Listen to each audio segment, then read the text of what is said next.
Some of us want to be loved so bad because we come from a place where love was not on the forefront of our lives in our early childhood, teen years, early 20s, 30s, whatever. Some of us don't know what love is. So some of us stay with individuals where we know we're not valued, loved, or appreciated, but we stay there because we fear being alone. We get comfortable in being mistreated because we're used to growing up being mistreated. We're used to growing up being ignored. We're used to growing up being dismissed and things of such. So this is familiar behavior.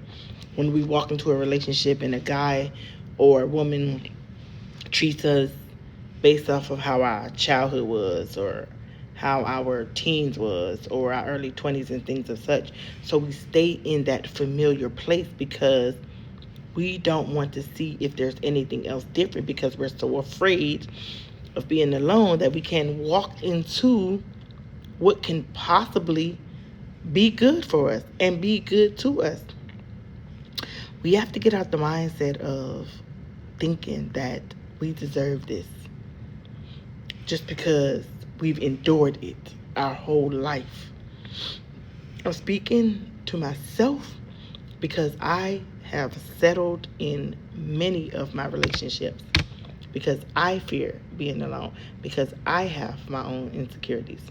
So I stay what's familiar because I'm afraid to try something different. So the moment I get into a relationship that reminds me of what I'm used to, and how I'm used to being treated, it feels like home. Some of us are staying in these places because it feels like home. It's time for us to elevate away from home-like relationships, things that remind us of the pain and suffering we've endured. There's somebody out there that's going to love every piece of you, the good, the bad, and the ugly, and the things that you struggle with. There's somebody out there that's going to love you out of that mindset that you're used to. But first, you have to work on loving yourself. Let's start there. When you get to that point of loving yourself and realizing that you don't deserve what you put yourself through, you're going to be ready and willing to accept something in someone new. Give yourself time to heal and grow so you can be loved correctly and love correctly. Y'all hear me? We don't have to settle and stay just because it's familiar.